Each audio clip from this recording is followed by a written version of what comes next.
Hello students.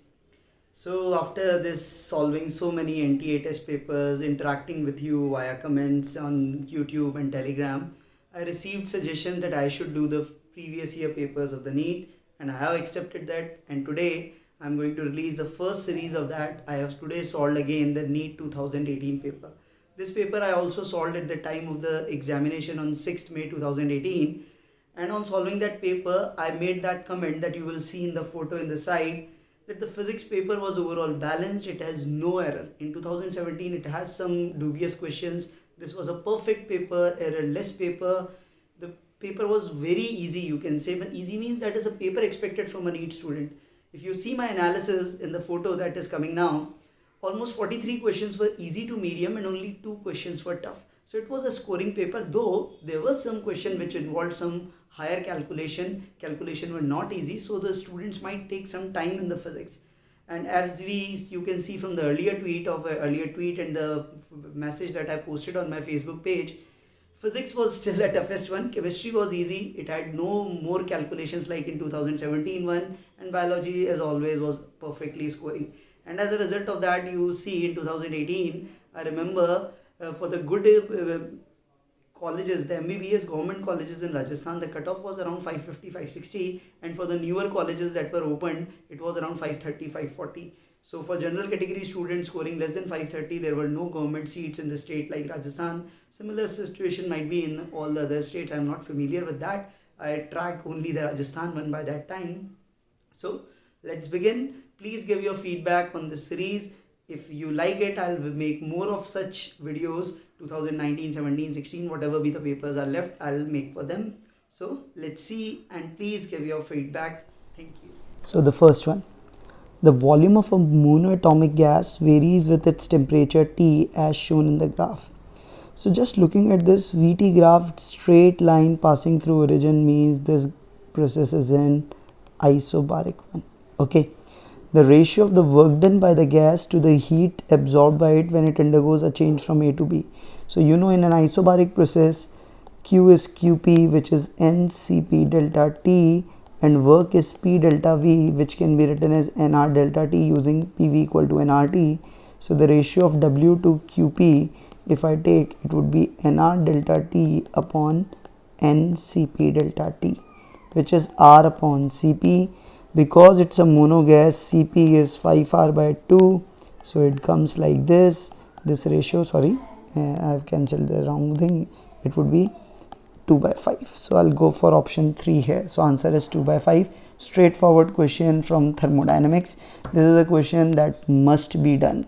Next, the fundamental frequency in an open organ pipe is equal to the third harmonic of a closed organ pipe. What is fundamental of open pipe? That is, fundamental of open pipe is V upon 2, let's say length of open. Now, third harmonic of a closed. So closed third harmonic would be 3V by 4 LC. Now if the length of the closed pipe is 20, the length of the open will be, both are equal, that means V upon 2L naught equals 3V upon 4 LC. Because it is air, the speed will be same. So you get L open is equal to, what you get, 2 by 3 times L closed, which is 2 by 3 times L closed would be 40 by 3. So 40 by 3, if you do, that is 13.3 centimeters approx we will go. So it is 13.2 is the closest one that I will go for. Next, at what temperature will the RMS speed of oxygen molecules become just sufficient for escaping from Earth's surface? So to escape from Earth's surface, so it has to be escaped from Earth's surface. That means the velocity, you remember, should be equals to 11.2 kilometers per second. So what we have, Vrms must equals V escape. Vrms, you know, is 11.2 kilometers 10 to the power 3 meter per second. And this is escape, sorry. So what would be the Vrms? We write it as root 3 R. R I can write as 25 by 3, or root 3 kt by small m I can write as per the data given, that is 1.38 into 10 to the power minus 23 into T. T is we need to calculate, and m of a molecule is 2.76 and 10 to the power minus 26 kg. So square it up. So 11.2 into 11.2 into 10 to the power 6 is 3 into 1.38 and divided by 2.76 into 10 to the power 3t. So t comes out as 11.2 into 11.2 into 2.76 upon 3 into 1.38 into 10 to the power 3 Kelvin. So what you will get now, so doing this is 7.76, this is 3 into 1.38, it would be roughly 2 point something, and it would be 1110, and it would be 110 and 7, so it would be 8 point something, and it would be 10 to the power 4. So if you do this, this comes out as 8.360 into 10 to the power 4 Kelvin. I can go from, because options are far away, you can select it. So the second must be the answer for this. Next, the efficiency of an ideal heat engine working between the freezing point and the boiling point of water is. So efficiency, what we can say, 1 minus Tc by Th, which is 0 means 273 and that means 373, that is 100 upon 373.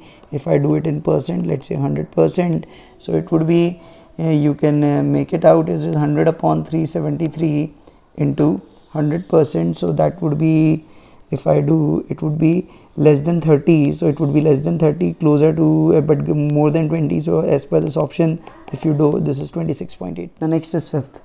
You have a carbon resistor of 47 plus minus 4.7 kilo ohms is to be marked with rings of different colors for its identification, the color code sequences. So I can write it as 47 plus minus 10% kilo ohm plus minus 10%.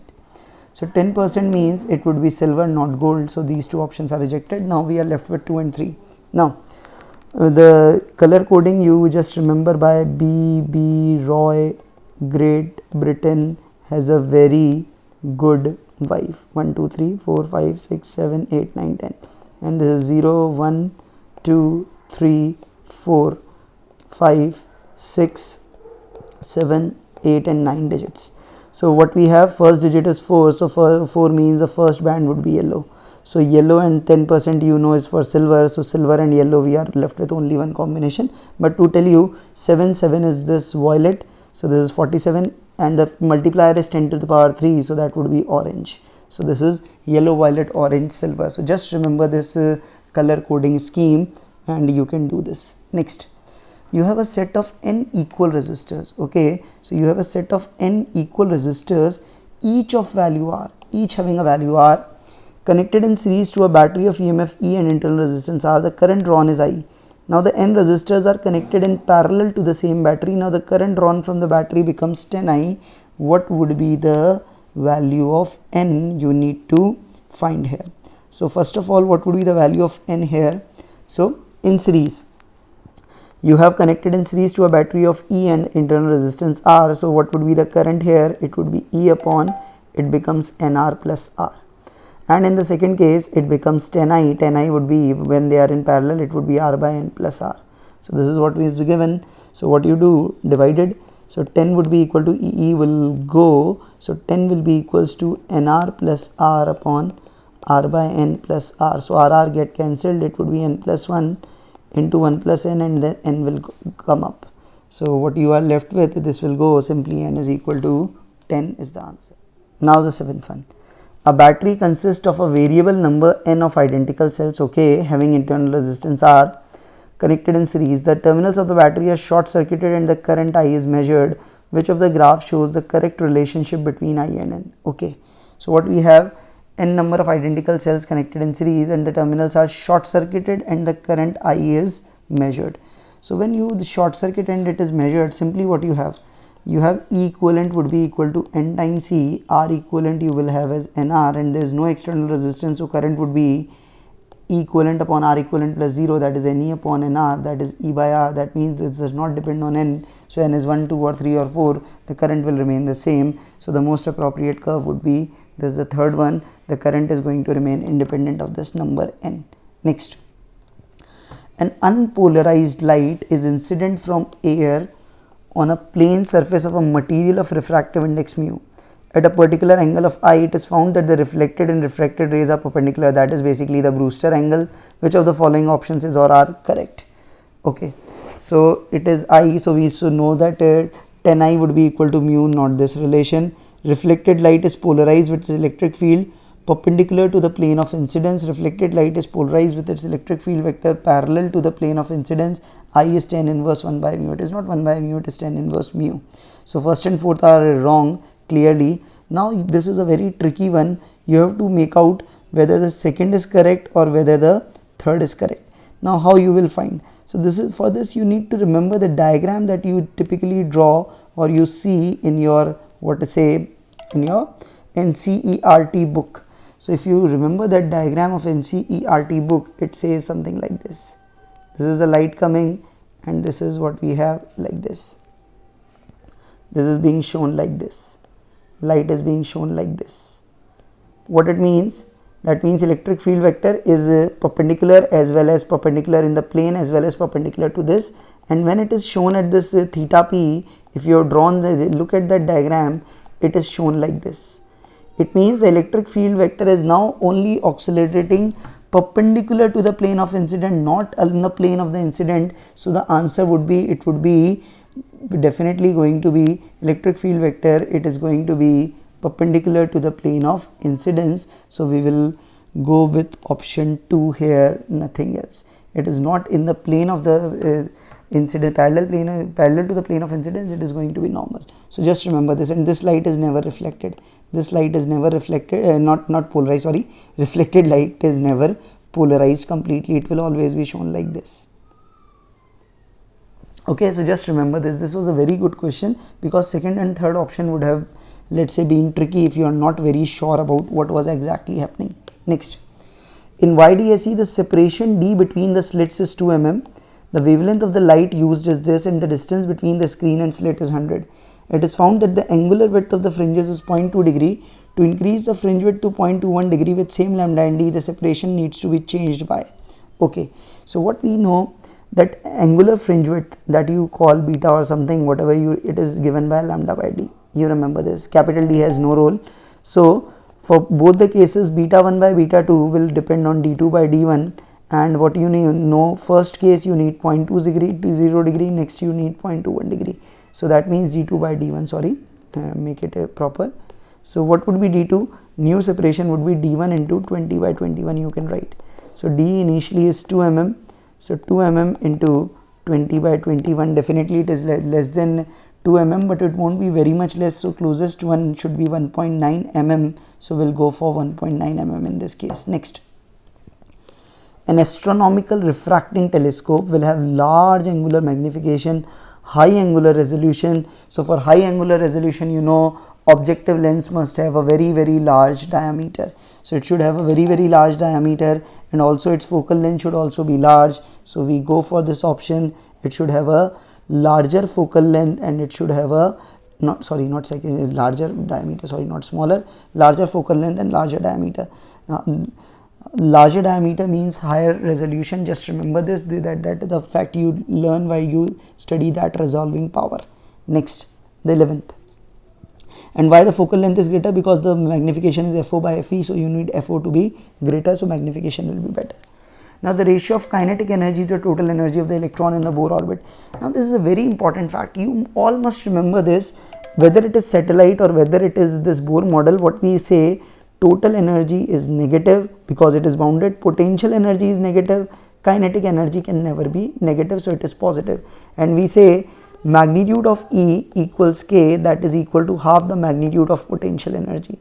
So now what you are being asked, ratio of kinetic to total. So both are same in magnitude, but their signs are opposite. So ratio is not 1:1, it is going to be 1:-1. So just remember this ratio is 1:-1. Typically we write the ratio K is to U is to E. If I have to write, I will write it as 1:-2:1. That is the ratio that you should remember. Next, an electron of mass, how much mass? M, with an initial velocity V0 I cap enters an electric field minus E0 I cap. Okay, so field is minus I cap, velocity is plus I cap. You know, field is let's say minus I cap, that means here it is minus E0 I cap. So electron will experience a force in the right direction because its charge is negative. That means it is going to be accelerated. So if lambda naught beats de Broglie wavelength initially, now at time t. So at time t, we know velocity will become V0 plus AT because it is increasing, and acceleration would be E0 by M into t. So this is the velocity. So lambda would be you would write as h upon m into v. So that comes out as h upon mv naught plus e naught by t. And what is h upon mv naught? If I take this h and mv naught as common, it becomes 1 plus e naught upon mv naught into t, and h upon mv naught is the original or the initial wavelength lambda naught. So lambda naught 1 plus e naught upon mv naught into t. So I'll go for option 3. Now next one. For a radioactive material, half-life is 10 minutes. If initially there was 600 number of nuclei, the time taken for disintegration of 450. Now it is a very standard result. You have 600, 450 decays, that means you are left with 150. 150 is, you know, is 1 by 4 of 600. So clearly you can say 2 half-lives will pass, then the number will become 1/4. 2 half-life means 20 minutes. So again, it was a very easy question. You can see you can do in seconds. Now, when the light of frequency 2 nu naught is incident, the maximum velocity emitted is v1. When it is increased to 5 v naught, the maximum velocity emitted is v2. The ratio of v1 is to v2. You can see NT Abhyas is also asking such questions in different style many times. So what we have in the first case, the k1 max you can write as h into 2 nu naught minus h into nu naught, that is h nu naught. In the second case, the k2 max will become h into 5 nu naught minus h into nu naught, that is 4h nu naught. That means kinetic energy is becoming 4 times. That means speed will becoming 2 times, because kinetic energy is proportional to v square. So v1 is to v2 is going to be 1 is to 2. So again a very easy one. Now this is the question that basically give heartbreak to many, because people are not very comfortable in this thing called transistor, and when the figures comes like this. Now look at this. In the circuit, the input voltage is 20 volts. VBE take as 0, VCE take as 0. The values of IB, IC and I beta and beta are given by. Okay, so first of all, there is no drop. So if this potential is 0, this is 0, this is 0, and this is 20. So directly you can see across this resistor there is a change of 20 volts, and current grows from higher to lower. So this would be base current. So I can directly make out base current is equal to 20 volt upon 500 kilo ohms. So I can write it into milliamperes. So what it comes out as 1 upon 25 milliampere, or you do in micro, it will become 1000 upon 25 microamperes, that you can say as 40 microamperes. So these two are rejected. Now we are left with 3 and 4 choices. Now look at similarly here, the current that would be going is IC, and IC here would be equals to again a drop of 20, and it is 4 kilo ohms. So 20 by 4 milliampere, that is 5 milliampere. So IB is 40, IC is 5 milliampere. So you have this fourth option. Otherwise, if you not want to calculate beta you know is IC by IB. So what you will have, IC by IB, that is 5 milliampere, and if I do it, it would be 40 into 10 to the power minus 3 milliampere, that is 5000 by 40, 500 by 4, that is 125. So you can check that also. So just simply what it's saying, you just apply the basics. You can say V equal to IR for a resistor. For a resistor, you can apply V equal to IR, and I've just applied it. So it was not a tough question, but believe me, people are not comfortable in it. So make sure such questions must be attempted by you. It was no demons were there in this question. Next, in a PN junction diode, change in temperature due to heating does not affect resistance, affects only forward resistance, affects only reverse resistance, or affects the overall VI characteristics of the PN. So here the option 4 will be correct. Just remember, PN junction diode, all parameters like reverse saturation current or the reverse breakdown voltage or the barrier voltage, all are changing by affected by temperature. So it affects both the forward as well as the reverse resistance. So we will say it affects the overall VI characteristics. So it's a theoretical one. Might be troublesome, but you can make out from your logics that option 4 must be. You can do an intelligent guess also, I can say. Now next question that we are talking about is in the combination of the following gates, the output Y can be written in terms of input A and B as. Now this talks about the Boolean expression. Now generally what I tell, don't remember Boolean expression if you are not that sure. So what I do, I'll simply go by my logic of 0 and 1. So let's say both being 0. So let's say this is 0, this will be 1, this will be 1, this will be 0. So 0 and 1, this is what you call it, this is the AND gate, so it would be 0, 1 and 0 will be 0, 0 and 0 OR gate will be 0. So for 0, 0, it should be 0. For 0 0 it should be 0. That means if we can do this option is definitely going to be rejected. The third option cannot come in any case, and similarly this option cannot come because 0 plus 0 in both should be 1. And if I do this here, 0 dot 0, what you have, this can come, this can come, and plus if I do this one, what it is, a dot b bar, so it would be 0 0. So these two are left. Now how to make out, next what we do is 0 and 1. Let's say I take it as 0 and 1. So if it is 0 and 1, what will now I will have, this will become 1 and this will become 0. So this becomes 0, this becomes 1. So 0 0 will remain 0, but this will become 1, and 0 and 1, that will become 1. So that means what we have, 0 and 1 will be 1. Similarly 1 and 1 will 1 and 0 will also be 1 due to the symmetry of the network. So just put it here. If I put it as 0 and 1, so 0 and 1, this will be a 0, and if I do this 0 and 1, this will be 0 bar, that is 1. So it is satisfying. Here a dot b, that is 0 dot 0 0, but here it will become 1 dot 1. So both are satisfying, so we have to go for the last one. So if I go for the last one, what I have, 1 1. So again, what, because of this 1 1 thing, this is 1, this is 1, but this is 0 0. So again you will have both 0, and if you have both 0, this will be, again this OR gate still will give you 0. So 1 1 should give 0. So 1 and 1 should give 0. Here 1 dot 1 will give us 1. So this is rejected, only this is selected. So this will give us a 0 because it will become 1 dot 0 and 0 dot 1, that would be 0. So only second option is satisfying.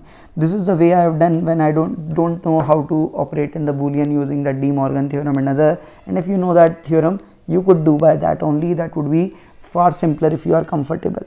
Next. An electromagnetic wave is propagating in a medium with some velocity vi cap. Instantaneous oscillating electric field is along positive y, then the direction of field is, you know, direction of v is given by direction of E cross B.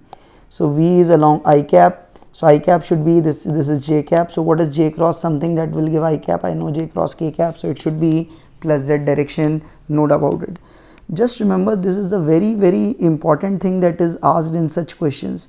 Just this thing, and the one more thing that you remember is E by B is equal to C. So based on these two facts, you have many questions from EM waves asked in JEE Main and NEET. Just remember these things. Next, the refractive index of the material of a prism. So it is talking about a prism. So we are given the refractive index of the material of the prism is √2, and the angle of the prism is 30 degrees. Sorry. So this is √2 and this is 30 degree. This is being given to you. Okay, one of the two refracting surfaces of the prism is made a mirror inwards by silver coating. Okay, so one side you have done silvering. Beam of light entering the prism from the other field will retrace its path as angle of incidence on the prism is. Just remember, whenever it retraces, so wherever is the mirror in the system, the rays must fall normally on the mirror. So this should be falling normally. This angle will be 90 degree, and if I do, let's say like this, because it would be bent towards the normal, it would be something like this. This angle is I, this angle is what we call as R1, that angle is 90 degree. Now this angle of prism would be like this angle is 30 degree. So from common sense you can say this is 90, this would be 60, so this is also 30 degree. So what we can have, 1 into sine of I would be equal to √2 into sine of R, which is sine 30 degree. Sine 30 you know is 1 by 2, so it becomes 1 by √2. So sin I is 1 by √2, so you are left with the choice I is 45 degree. So here the trick is, whenever the path will retrace on the mirror, the rays must fall normally, then it will be retracing its path. From the principle of optical reversibility, it would be reversed at all the points. So just remember this. Next, an object is placed at a distance of 40 centimeters from a concave mirror of focal length 15 centimeter. Okay, so it is beyond 2f. If the object is placed through a 20 centimeter towards the mirror, now it will become f between f and 2f. The displacement of the image will be. So just calculate both the images. In the first case, 1 upon v mirror, so plus 1 upon u, that is minus 40, that would be 1 upon f, that is minus 15 because it is concave. So 1 upon v is minus 1 upon 15 plus 1 upon 40. If I do that LCM thing, it would be 120, it would be 8, it would be 3. So it is minus 5 by 120. So what we had, this initial v is minus 24. Now do it second time. So 1 upon v plus it is 20 towards, so minus 1 by 20 is 1 upon minus 15. So 1 by v is 1 by minus 1 by 15 plus 1 by 20. Now the LCM is 60 and that will come out as minus 1. You can make. So v comes out as minus 60. So the displacement is 60 and 24, that is 36 centimeter, and it has gone away from the mirror, not towards the mirror, because initially it was 24 centimeter away, now it is 60, so it has gone away from the mirror. So 36 centimeter away from the mirror, that should be the answer. Next one. The magnetic potential energy stored in a certain inductor is 25 millijoule when the current is 60 milliampere. So just remember this energy expression you know is half Li square. You are given U, you are given I, so L would be 2U by I square. So you do as 25 milli means 10 to the power minus 3. I square 60 into 60, 3600, but because of this milli, it is 10 to the power minus. So if I solve it, it is 50. This is 10 to the power minus 3, this is 10 to the power minus 4, so that will be 10 upon 36. So 500 upon 36 would be 13.89 Henry out of the available options. So I'll go for option 4, 13.89 Henry here. Next, electron falls from rest through a vertical distance h in a uniform and vertically upward directed field E. Okay, so field is directed upwards E, so electron will experience a force downward and it is falling from rest, so it would be accelerated and its acceleration would be E by m in this direction. The direction of electric field is now reversed, keeping its magnitude same, and a proton is now allowed to fall from rest. So now proton will also fall because it is now downward, so proton will also fall and its acceleration would be E upon, this would be mass of proton, this is mass of electron. The time of fall of the electron in comparison to that of the proton is, so simply what we can say for the first one, h would be half a, that is E upon m of e into t electron square, and for second it is half E upon mp into time of proton square. So if I equate them, what I can get, t square upon tp square if you do would be equal to me upon mp. So the fall of the electron will definitely going to be smaller, because that time of electron would be root of me upon mp into time of proton. So electron mass is far less than it is, this ratio would be 1 upon 1840, so it would be far lesser than this. So I'll go for this smaller option, no doubt about it. So again, this is a sort of question that that is perhaps even given in your NCERT, this concept that you should remember. Next, the electrostatic force, that is the charges at rest we talk about. So what we are given, the electrostatic force that is being talked about between the metal plates of an isolated parallel plate capacitor C having a charge Q and area A is, okay, proportional to the square root of the distance between the plates. We know charge is given, area is given, capacitance is given. It is proportional to the square root of the distance between the plates, linearly proportional to the distance, independent of the distance, inversely proportional to the distance. So you remember this force is q square upon 2a epsilon naught. It doesn't need anything, it doesn't depend on the distance. So I'll go for independent of the distance between. Next, tuning fork is used to produce resonance in a glass tube. The length of the air column in this tube can be adjusted by a variable piston. At room temperature of 27, two successive resonance lengths are produced at this and this. If the frequency of the fork is 320, the velocity of sound is. So you directly know the expression V is 2f L2 minus L1. This is the very standard result you should remember. So 2 into f is what, 320, L2 minus L1. 73 minus 20 is 53 into 10 to the power minus 2 I can write. So it is 32 into 2, 64 into 5.3. I have taken the 00 to be included. So now what we have, 53 forza is 212, 53 6 is 318, plus 21, 318 plus 21 would be 340, the 339.2 meter per second. So I'll go for option second, 339 meter per second in this particular case. Next, a pendulum is hung from the roof of a sufficiently high building and is moving freely to and fro like a SHM oscillator. Okay, the acceleration of the bob of the pendulum is 20 at a distance of 5 meters from the mean position. The time period of oscillation will, so distance is given, so we'll treat it as a linear oscillator, and we can directly say acceleration would be equal to minus omega square x. Okay, so 20 is magnitude wise, if I check, that is omega square 5, So omega square is 4, so omega comes out as 2 radian per second. So time period you know is 2 pi by omega, that comes out as 2 pi by 2, that is pi seconds. So again a standard one, just A equal to omega square x you have to use. Next, a metallic rod of mass per unit length half a kg per meter is lying horizontally on a smooth inclined plane which makes an angle 30 degree with the horizontal. The rod is not allowed to slide down by flowing a current through it when a magnetic field of induction 0.25 Tesla is acting on it in the vertical direction. The current flowing in the rod to keep it stationary. Now this is very nice question. What do you have? You have this incline, field is vertical up. So we know the rod, how the rod will be placed. So it is lying horizontally. So it would be placed like this, going into the plane like this. I can show this is the rod. I am showing this view. This rod will be going inside. Now the current would be flowing. First of all, if I draw the FBD, there is this mg that I can take it, and now and there will be a normal that normally acts. So now to compensate this component, which is mg sine theta, we talk about, there must be some force acting upwards. So the B is upwards, so L cross B. So L cross B, the force that would be acting, that L cross B, if you do, the force would be acting would be like this, and this force you say is BIL. So the component that will come is BIL cos theta. So BIL cos theta must balance mg sine of theta, so that I must be equals to mg upon L into B, and that is tan theta.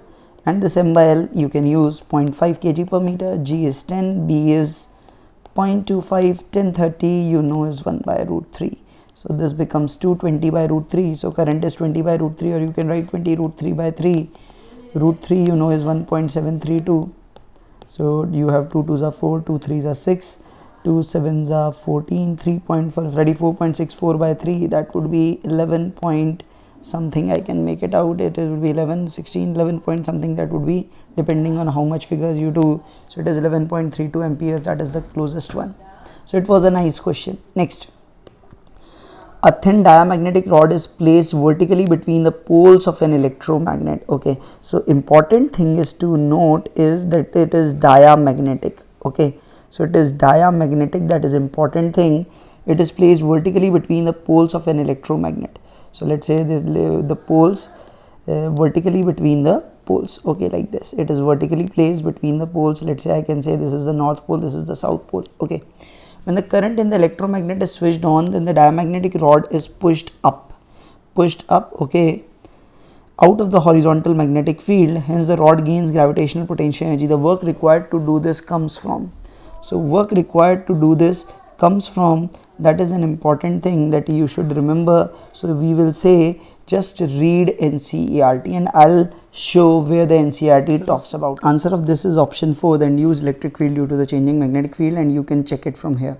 This is the exact thing that I have taken from the NCERT, and just read this complete paragraph. You will get the idea why I am talking about this.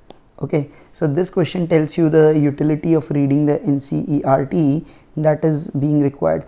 I remember when this question came, I also didn't had any idea, and the first guess that we had is the current source, but I realized that I should check the NCERT, and I checked the NCERT, and from the reference it is clear, it talks about the induced fields. So we gave the answer 4 at that time, while the other famous institutes that you call out, the famous for medical, all gave it as the current source. But that current source might also be explained by someone, but as per NCERT it was option 4, and that was given by the NEET in the final answer. Okay, next, an inductor 20 millihenry, inductor of 20 millihenry, capacitor of 100 microfarad, and a resistor 50 ohm are connected in series to this source. The power loss in the circuit is going to be. Now, so first here I calculate current by calculating Z. So for Z, first of all, what is XL? XL is omega L. Omega is 314, that you can write as 100 pi, or you write it only 314, whatever you write. Let's say 314 into 20 into 10 to the power minus 3. So if you do this, this comes out as what you can write. It would be 6.28 ohms. And XC you write as 1 upon omega C. It comes out as 1 upon 314 into 100 upon 10 to the power 6. So if you do, this would be slightly calculative, and if you do, it's approximately comes out as 31.84 ohms. So Z would be R square plus XC minus XL whole square, that is 50 square plus 31.84 minus 6.28 whole square. So if you do this again, this is quite calculative. This approximately comes out as 56 ohms. So now the current in the circuit, or you can say I max, would be, what I can write, it would be 10 upon, what is it? This is 10 upon 56. Okay, so the power loss is due to only to the resistor. I can write it as Im square R by 2 or Irms square R. So Im square, that is 100 into 56 into 56 into R is what we have, 50 divided by 2. So if you do this calculation, this 56 and 50, that's approximately 1, and it would be 1 point something else. So it would be, if you do this complete, let me try. So this is 56, this is in 4 table, this is 25, this is 14, cancel it, this is 25, again this is 7. So you have 25 into 25, that is 625 upon 14 into 56. So 625 upon 14 into 56, 14 6 I use write as 84, 14 5 is 70, 784. So you can make out it is close to 0.8 or 0.79 is the most appropriate one that you can go. Again, this question was not tough, but the calculation is not easy. It is going to take your time. This is a time taking question. It's not easy to calculate these data. Next, current sensitivity of a moving coil galvanometer is 5 division per milliampere and voltage sensitivity is 20 division per volt. What is the resistance? So what we can make it out? Current sensitivity, what you can say, it is 5 division per milliampere. Okay, and the voltage sensitivity is 20 division per volt. The resistance of the galvanometer will be, so let's assume in this question let total be n divisions. So what I can make out, Ig would be 5 division per milliampere, that would be equal to n upon 5, that is the milliampere that we will get. And similarly Vg, that is Ig into G, that as per this data would be n by 20 into volts. So what we can say, using this data, what we have, n by 5 milliampere into G is equal to n by 20 volts. So it is in milliampere, it is in volts, so converted into SI units, this cancelled, G will become 5 upon 20, and that milli thing will be 10 to the power minus 3, that is 5000 by 20, 5000 by 20, 500 by 2, that is 250 ohms. So the resistance of the galvanometer part in this case is 250 ohms. Next, again it was a good question. Body initially at rest and sliding down a frictionless track from a height h just completes a vertical circle of diameter d. The height h is. So because it is frictionless, what I can say, when it reaches here, the speed would be root 2 gh, and in the limiting case that should be equal to root 5 rg. R means d by 2 into g. So equating it, 2 gh is 5 dg by 2. So this h should be equal to 5d by 4. So the answer is option 4. This is a standard profile. You must have done such profiles. So that can be done. Next, 3 objects, solid sphere, thin disk, circular ring, each have the same mass, same radius. They all spin with the same angular speed about their own symmetry axis. The work required to bring them to rest. So first of all, make sure which has the more kinetic energy, which has the more I. So which has more I will require more work. So Ia, because it is a solid sphere, it is 2 by 5 mr square. Ib, thin disk, so it is mr square by 2. I can write it as 0.5. I can write that as 0.4. And what is of I ring? It is going to be definitely going to be maximum, that is mr square. So definitely his ring will require the maximum work and A will require the minimum work. So go for option 3 in this case. Next, moving block having a mass m collides with stationary block of 4m. The lighter blocks comes to rest after collision. When the initial velocity of the lighter block is v, then the value of coefficient of restitution will be. So first of all, momentum conservation will say mv plus 0 would be equal to 0 plus 4m into v final of that. So that v final comes out as v by 4. Now coefficient of restitution you can apply.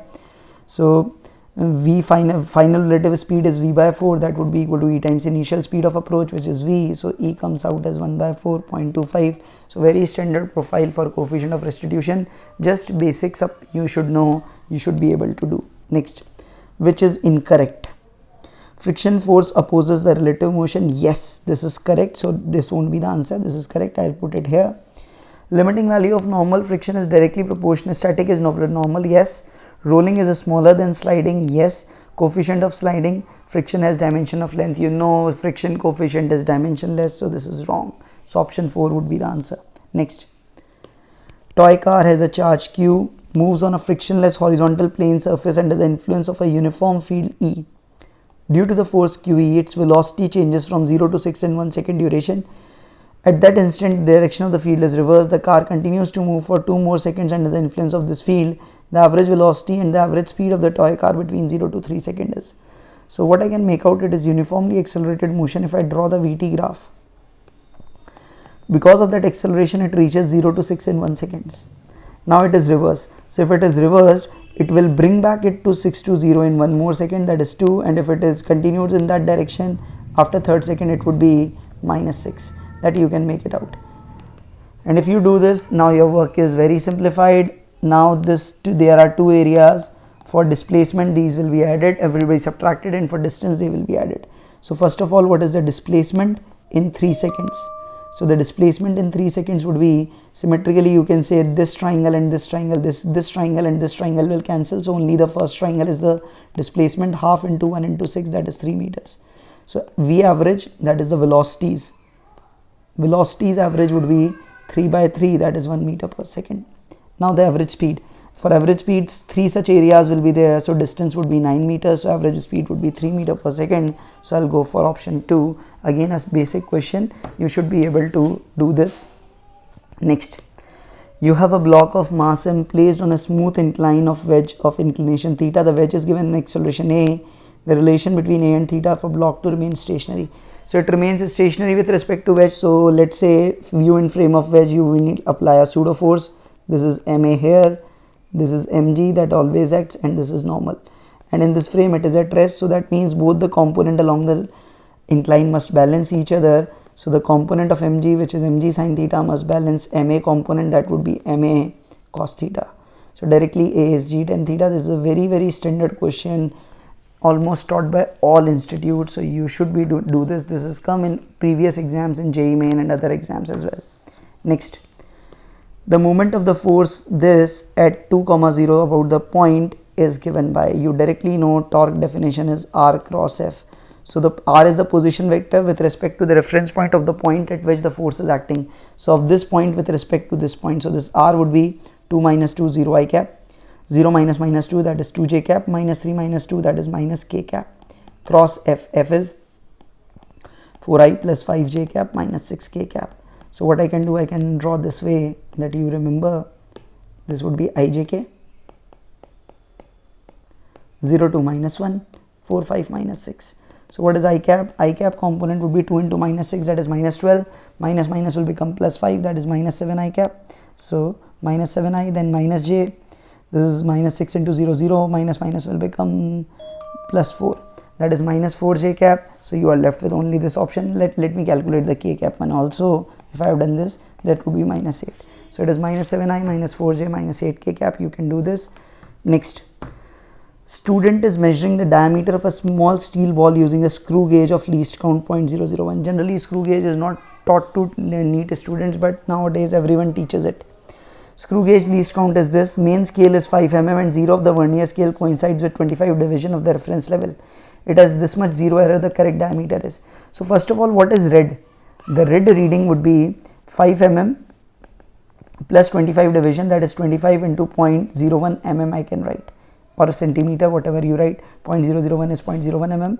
So it is 5.25 mm, or you can write as at 0.525 centimeter. This is the reading. Now, this is a negative 0 error, so the true value would be added to it. So it would be 0.525, because it is minus, it would be added, plus 0.004. So there is this 0.529 centimeters.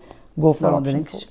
A solid sphere is rotating freely about its symmetry axis in free space. The radius of the sphere is increased, keeping its mass same.